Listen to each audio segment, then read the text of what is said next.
নমস্কার বন্ধুরা, তিয়াশাস রেসিপিতে সকলকে স্বাগত জানাই। আজ আমি উচ্ছে আর ডিম দিয়ে একটা দুর্দান্ত স্বাদের রেসিপি আপনাদের শেয়ার করতে এসেছি। যারা উচ্ছে খান না তারাও আশা করি এই রেসিপিটা থাকলে চেটেপুটে খেয়ে নেবেন। তো আর দেরি না করে চলুন রেসিপিটা দেখে নেওয়া যাক। দেখুন, এখানে আমি উচ্ছে বা করলা নিয়েছি 100 গ্রাম মতো। আর এই উচ্ছে বা করলাগুলোকে এরকম লম্বা লম্বা করে কেটে নিয়েছি একটা বড় সাইজের পেঁয়াজকে এরকম একটু সরু সরু করে কুচিয়ে নিয়েছি।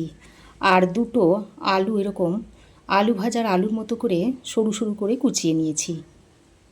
গ্যাস অন করে কড়াই গরম করে দিয়ে দিচ্ছি পরিমাণ মতো সর্ষের তেল। তেল ভালোভাবে গরম হয়ে এলে এবার আমি এখানে দিয়ে দিচ্ছি কুচিয়ে নেওয়া পেঁয়াজগুলো। আর সঙ্গে দিয়ে দিচ্ছি কয়েকটা চেরা কাঁচা লঙ্কা। এবার পেঁয়াজ আর কাঁচা লঙ্কাটা দিয়ে তেলের সঙ্গে একবার নাড়াচাড়া করে নিচ্ছি। একবার নাড়াচাড়া করে নিয়ে এর মধ্যে দিয়ে দিচ্ছি স্বাদ মতো নুন। আর দিয়ে দিচ্ছি অল্প একটু হলুদের গুঁড়ো। এখানে আমি আর অন্য কোনো মশলা দেব না। নুন, হলুদ আর কাঁচা লঙ্কা কুচি দিয়ে রান্নাটা করে নেব। নুন আর হলুদটা দিয়ে পেঁয়াজের সঙ্গে খুব ভালো করে নেড়ে চেড়ে মিশিয়ে নিতে হবে। তারপর পেঁয়াজটাকে একটু হালকা বাদামি করে ভেজে নিতে হবে। দেখুন, বেশ কিছুক্ষণ পেঁয়াজটা ভেজে নেওয়ার পর এবার আমি এর মধ্যে কেটে ধুয়ে রাখা উচ্ছে বা করলা আর আলুটা দিয়ে দিচ্ছি।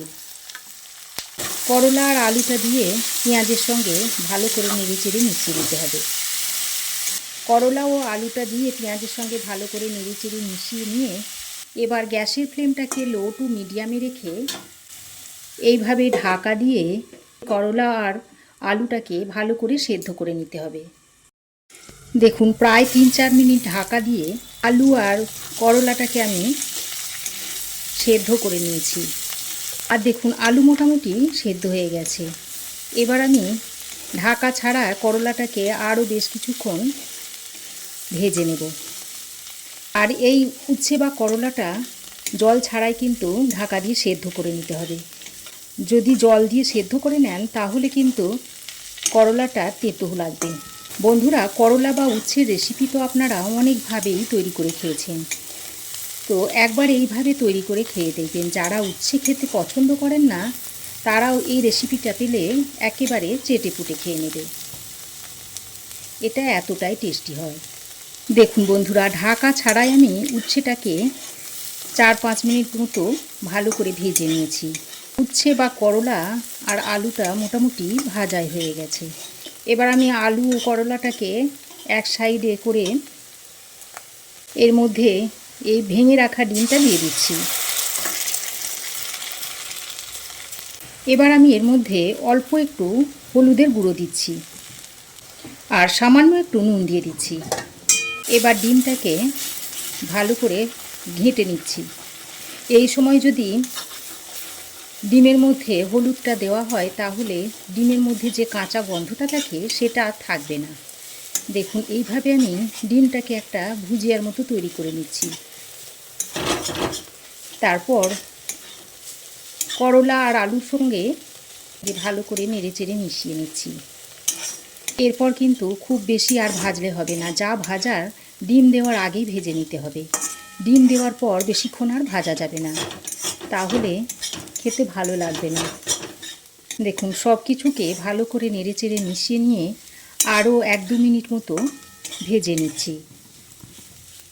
বন্ধুরা, আমার এই আজকের ডিম দিয়ে করলার রেসিপি যদি আপনাদের ভালো লাগে তো অবশ্যই একটা লাইক করবেন। আর পারলে বন্ধুদের সঙ্গে বেশি বেশি একটু শেয়ার করে দেবেন। আর যারা আমার চ্যানেলে নতুন এসেছেন তারা চ্যানেলটাকে সাবস্ক্রাইব করে চ্যানেলটির পাশে থাকবেন। আর ফেসবুক থেকে দেখে থাকলে তিয়াশাস রেসিপি পেজটাকে একটু ফলো করে দেবেন। আর অবশ্যই একটা হাইপ করতে ভুলবেন না। তো দেখুন, ডিম দিয়ে করলা আর আলুটাকে বেশ সুন্দর করে ভেজে নিয়েছি। এবার এটা পরিবেশন করার জন্য একদম রেডি হয়ে গেছে। এখন এটাকে নামিয়ে আপনাদের পরিবেশন করে দেখাচ্ছি। তো দেখুন বন্ধুরা, ডিম দিয়ে করলার দুর্দান্ত স্বাদের রেসিপিটা আমি এখন একটা প্লেটের মধ্যে সার্ভ করে দিয়েছি। এবার এটা আপনারা গরম গরম ভাতের সঙ্গে খেতে পারবেন। দেখুন, ডিম দিয়ে করলার রেসিপিটা দেখতে কি দুর্দান্ত হয়েছে। যারা করলা খেতে পছন্দ করেন, আশা করছি এই রেসিপিটা গরম ভাতের সঙ্গে তাদের দারুণ লাগবে। আমি তো এরকম করলার রেসিপি গরম গরম ভাতের সঙ্গে খেতে খুবই ভালোবাসি। তো গরম ভাতের সঙ্গে এই করলার রেসিপি কি আপনাদেরও পছন্দ? একটা কমেন্ট করে জানাবেন। আশা করছি রেসিপিটা আপনাদেরও ভালো লেগেছে। তো রেসিপিটা যদি ভালো লাগে অবশ্যই একটা লাইক, শেয়ার ও সাবস্ক্রাইব করবেন। পাশে থাকা বেল আইকনটা অবশ্যই প্রেস করে দেবেন, তাহলে আমি যখনই কোনো নতুন ভিডিও আপলোড দেব সর্বপ্রথম নোটিফিকেশন আপনার কাছে গিয়ে পৌঁছাবে। আজ এ পর্যন্তই। আবার দেখা হবে নতুন কোনো রেসিপি নিয়ে নেক্সট এপিসোডে। সে পর্যন্ত ভালো থাকবেন, সুস্থ থাকবেন। ধন্যবাদ।